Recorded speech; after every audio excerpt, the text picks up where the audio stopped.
Hey, shalom, shalom. First and foremost, giving all praise, glory, and honor to Yahweh, Bahasham, Yahweh Shai, Bahasham, Rahakwadash, and double honors to the apostles and elders of GMS, better known as Great Millstone, who rule well, and peace and salutations unto the hopeful elect, the tabernacle of David. This is your brother Montezabath, back again with another impromptu video through the spirit and power of Yahweh Bahasham, Yahweh Shai. And just a quick disclaimer before I get into the lesson. I want to say Salakia for ahead of time for the background noise as I'm currently up at my job site. So I'm just shooting this lesson real quick. All right, because what I wanted to do was, as you can see here on the screen, this was a video that I recently posted about a day or two ago dealing with the so-called Mexicans and Native Americans, all right, being indeed Israelites. And this video is actually going viral at the moment. This is just a brief screenshot, and I've been getting a lot of comments of a lot of disagreements that a lot of individuals are having, saying that the so-called Mexicans, Latinos today, all right, you know, your Chicanos, wherever you want to say, that they are not the people, all right. And if any of you saw this lesson that I did prior to now doing this current lesson that I'm in now, I mentioned in this video that there was a Latino guy who was from East LA, gang member, that actually had gotten interviewed, and he was going into the history. And so what I've done is I've actually found the video.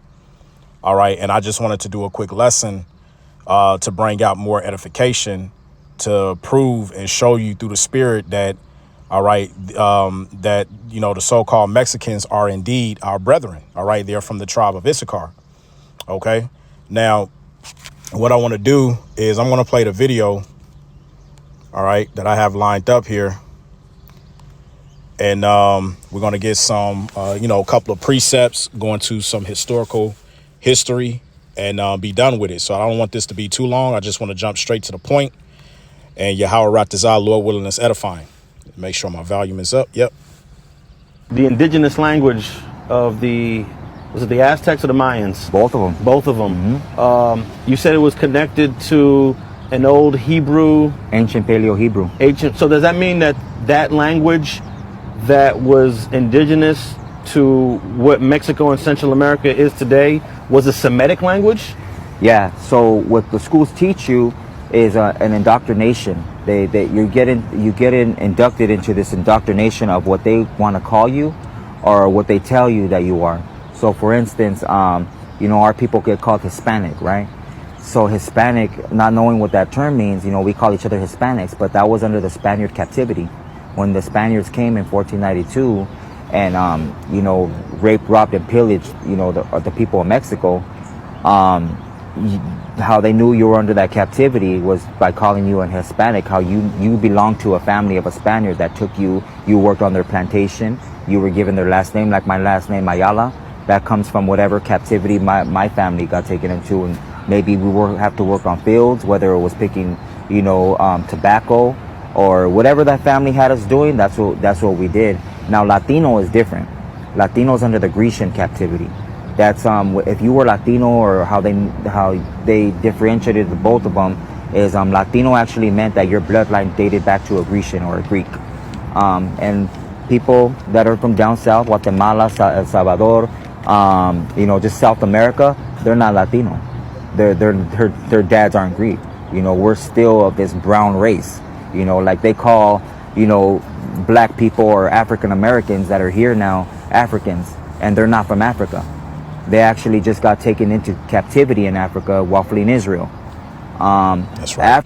And I want to stop right there and get a precept, because everything that he said, okay, remember, we were sold to the Grecians. This Joel chapter 3, and straight to the point, verse 6, dealing with the so-called Hamites. All right, your so-called, sorry, not so-called Hamites, but so-called Africans, which are indeed your Hamites today. And also throw Ishmael in there, because you had something that was called the Arab Sub-Saharan slave trade, which you can look that up. But this is the book of Joel chapter 3, and verse 6. And to back up what he said, it says here, the children also of Judah, which represents the southern kingdom, and the children of Jerusalem, which represents the northern kingdom, which is the kingdom that the tribe of Issachar comes out of, have ye sold unto the Grecians. Okay, which the word Grecian just simply means Greek, that ye might remove them far from their border. And that's what happened.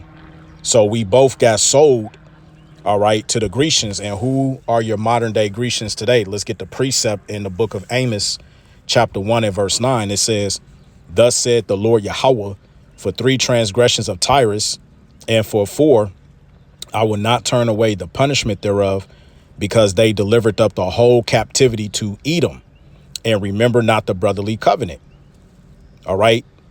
Esau, Edom is symbolic towards the Grecians, because when you go into the history of the Maccabees, all right, which is one of the reasons why they don't consider the book of Maccabees to be canon, all right, with the rest of the 66 books in the King James Bible, which it is canon, because under the 1611 edition, the Maccabees was in the Bible along with the other 13 books. But nevertheless, when you go into the history of the Maccabees, it gives you the history that those Grecians, all right, were actual Edomites. So when it says in Joel that, let's go back there. OK, when you read up, all right, verse 4, yea, and what have ye to do with me, O Tyre? OK, Tyrus, going back to Amos, the 1st chapter, and Zidon and all the coast of Palestine. Will ye render me a recompense? And if ye recompense me swiftly and speedily, will I return your recompense upon your own head? All right. And this is where, as he said, the school system, they don't teach you the truth. They'll teach you what they want to put out there. Now, in the school system, they'll teach you that Africans sold Africans into the slave trade, which is bullshit. That don't make any fucking sense. OK, Africans didn't sell other Africans. Africans, so-called Africans, that is Salakia, which are your Hamitic tribes. Once again, they sold children of Israel into slavery. OK, that is the real history. And once again, read verse 6 again. The children of Judah and the children of Jerusalem have ye sold unto the Grecians. All right. Today, the so-called white man. OK, who is Esau, Edom, beginning with the top banking elite families on down, that ye might remove them far from their border. And what was our border? Jerusalem. That's why it tells you in Jeremiah, the 50th chapter, in verse 33, which says, thus said Yahweh of hosts, the children of Israel, northern kingdom, and the children of Judah, southern kingdom, were oppressed together. And all that took them captives held them fast. They refused to let them go. So when the conquistadors came over, all right, during the time Christopher Columbus, all right, and then at 1619, when they took the southern kingdom, Judah, Benjamin, and Levi, okay, you so-called Negroes like you Haitians and West Indies, right, from west coast of Africa, we ended up joining our brethren, the northern kingdom that was already over in the U.S. OK, and this is when this prophecy was fulfilled, because when they brought the southern kingdom over, OK, we were all oppressed together. So everything that he's saying is aligning up with scripture. Right. But see, our people, OK, like the scripture says in Hosea, let's grab that, Hosea 4 and 6. My people are destroyed for lack of knowledge, because thou hast rejected knowledge. I will also reject thee, that thou should be no priest to me, seeing thou hast forgotten the law of thy power. I would also forget thy children. And when I did this lesson, you know, a day or two ago, I had a lot of people coming up on a comment board trying to argue with me with the fact that so-called Mexicans have no traces going back to the 12 tribes of Israel. Right. So let's get back to the video. Africans are Hamites. They're from the tribe of Ham. Salaki, let me take that back a little bit.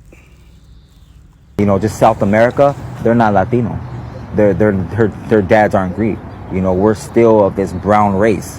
You know, like they call, you know, black people or African Americans that are here now Africans, and they're not from Africa. They actually just got taken into captivity in Africa while fleeing Israel. Africans are Hamites. They're from the tribe of Ham. So they're just a different people, and that's why people in Africa don't accept the blacks that are here, the so-called blacks that are here in America, because they say those aren't our people, you know. And history, they won't teach you. In my era, they taught us a little bit of Aztecs and Mayas and Incas, just a little bit, but they never tell you how our people got here. They'll never tell you. We came from somewhere. They'll never tell you, how we read the stars. We used a thing called cenotes, which were these ponds, reflection ponds, to read the stars. While Columbus was looking up at the stars, trying to read them, trying to find these holy people that had a blessed land that was promised to them, full of riches and rich soil and all this and that, he was looking up at the stars, and he didn't know how to use the geometry using the reflection ponds, and that's how we got here. Our real name is not Aztec, it's Issachar. That's our real name. They gave us the name Aztec because it means people of time, because we kept time in numbers. That's right. And the scripture that he's referring to, let's get First Chronicles, I believe the 12th chapter and the 32nd verse. And it says, and of the children of Issachar, which were men that had understanding of the times, to know what Israel ought to do, the heads of them were 200, and all their brethren were at their commandment. You see? And I have a PDF file here just going into the history. All right. Right here, it says Issachar, the father of the Issacharites, all right, so-called Mexican Indians, was blessed with the blessing of husbandry and farming, understanding of the times and seasons for the cause of planting and harvesting the fruits of the earth. All right, husbandry, soil, country, earth, ground, land, the ground itself, cultivated land, tending the ground. Then it gives you the precept, which we read. You see?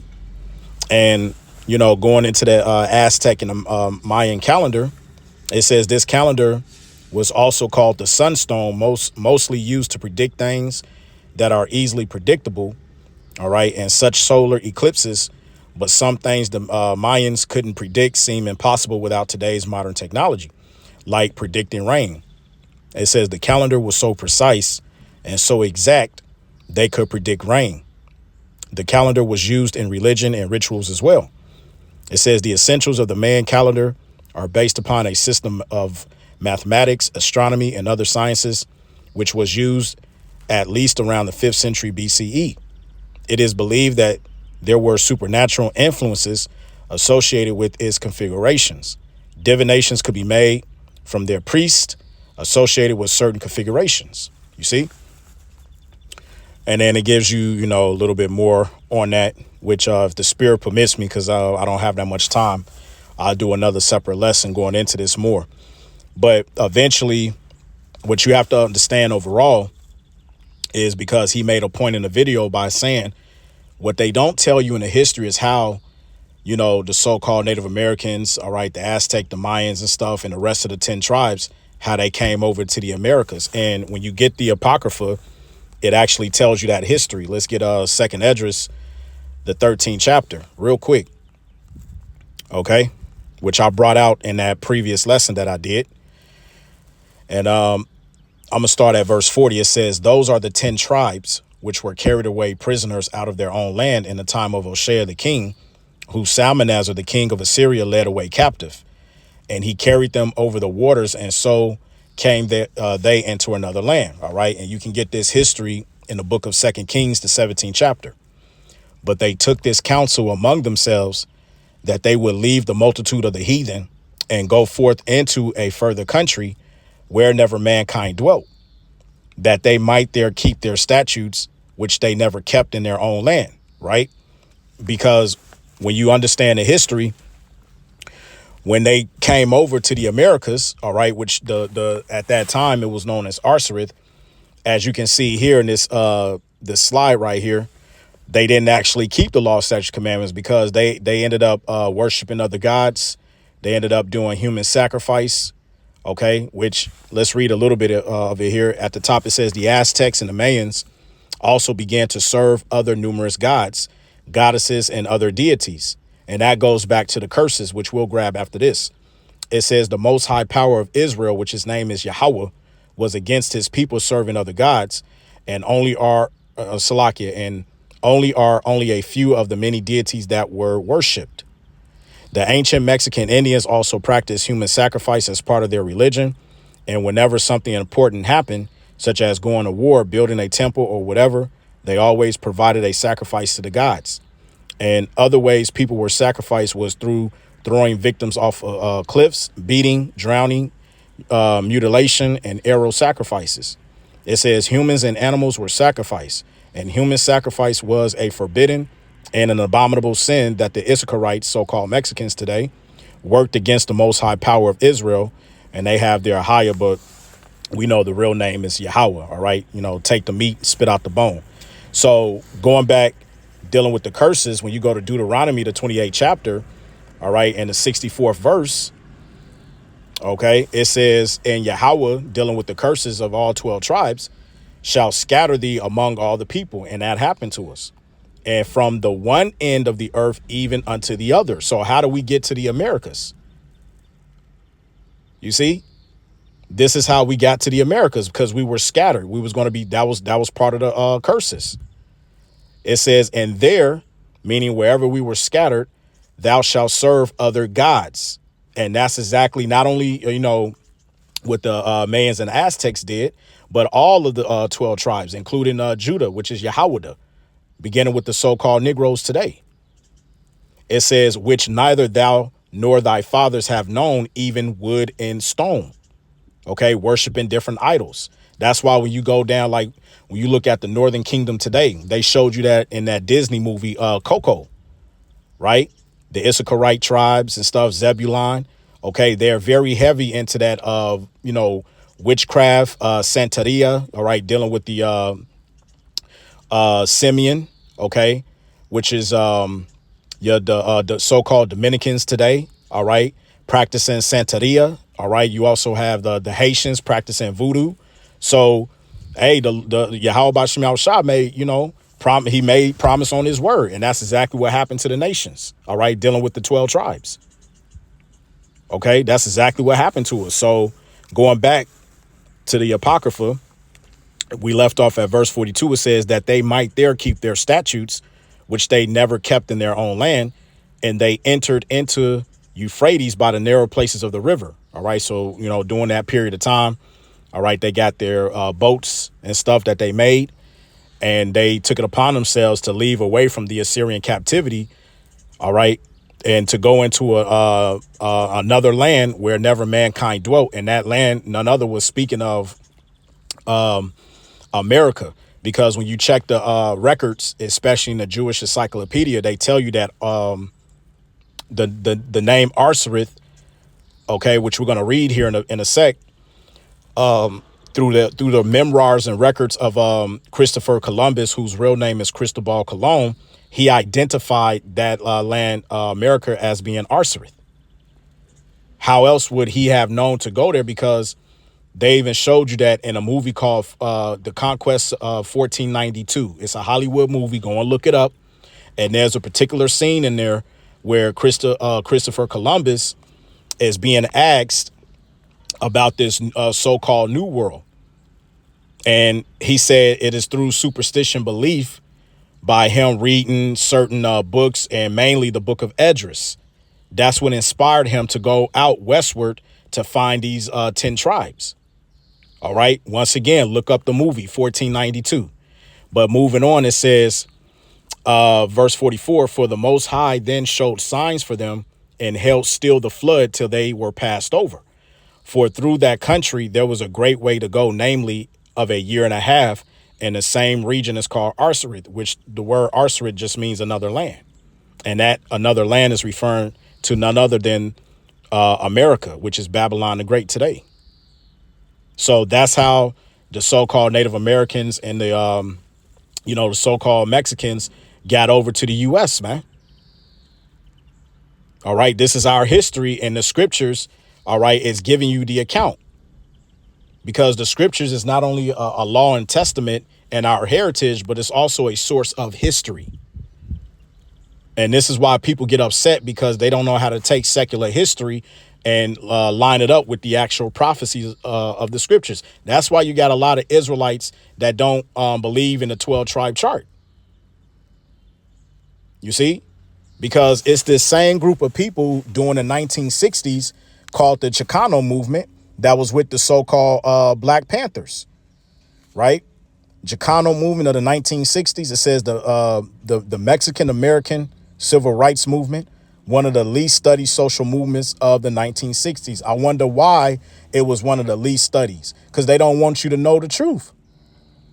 It says it encompassed a broad cross section of issues from restoration and land grants to farm workers' rights to enhance education to voting and political rights.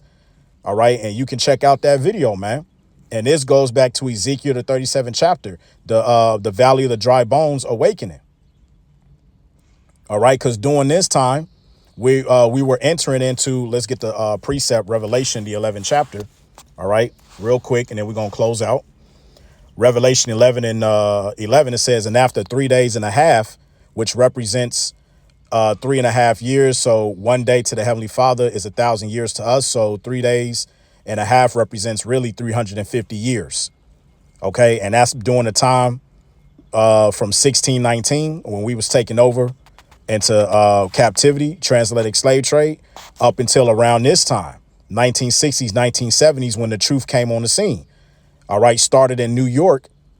All right. By a man named Abba Bivens. You had the School of the Seven, I'll just say. OK, in New York. That's how this truth came on the scene. And so this is prophecy being fulfilled. After 3 days and a half, the spirit of life from the Most High entered into them, meaning this is how we got that breath put back into us, going back to Ezekiel, the 37th chapter. And they stood upon their feet, and great fear fell upon them which saw them. And this is the reason why all of these nations are scared, because we are waking up to who we really are. They thought that we'll never find out. You see, they thought that they had us, man. But see, all of the 12 tribes are awakening now to who they really are. But nevertheless, all right, just to get back to the point. So what ended up happening was, all right, when you go to the next slide, from, all of the sinful acts, that the Northern Kingdom committed, all right, the Lord brought over. OK, he brought over the conquistadors and took them down. This was the judgment, because even when you go back to Deuteronomy, OK, the 28th chapter dealing with the curses. All right, let's get Deuteronomy 28 and verse. Yep. I'm going to start at verse 48. Therefore shalt thou serve thy enemies, which Yahweh shall send against thee, in hunger and in thirst and in nakedness and in want of all things. And he shall put a yoke of iron upon thy neck until he have destroyed thee. And that happened. And here's the point. Verse 49. Yahweh shall bring a nation against thee from far, from the end of the earth, as swift as the eagle flieth, a nation whose tongue thou shalt not understand, a nation of fierce countenance, which shall not regard the person of the old, nor show favor to the young. And that was Esau, Edom, because when he took us down, all right, he pretty much, murdered our elderly, took our women, ravished them, all right, took our babies, killed them, all right, did all sorts of wicked acts, man, which you devils are not going to get away with it, because your time is coming, So to end it off on there, because I gotta get ready to wrap this up, let's get 2nd Esdras chapter 6 and verse 28. All right. It says, as for faith, it shall flourish. Corruption shall be overcome in the truth. Because this is the reason why I'm doing this video. It's all about the truth, man. Which have been so long without fruit shall be declared. And we're declaring that the so-called Mexicans today, all right, whose seed line goes back, all right, to the nation of Israel, because we understand, heathens have mingled into the nation of Israel. So yes, Esau, Edom has slept with Issacharite women. All right. So we understand that, you can't, because see, it's not a skin color thing. All right. That's why you have to judge through the spirit. But see, we're in a time where the truth is being brought forth. which have been so long without fruit, and now it's finally being declared, man. So, hopefully, this was edifying. And what I'm going to do is I'm going to leave the link of this video in the description box so you brothers can watch the full video, and also you sincere Akwath sisters learning in the truth. So with that, I want to give all praise, glory, and honor be to Yahweh, Bahasham, Yahweh Shai, Bahasham, Rakakwadash, and double honors once again to the apostles and elders of GMS who taught us this 144% truth. Peace and salutations unto the hopeful elect. Till next time, Shalom.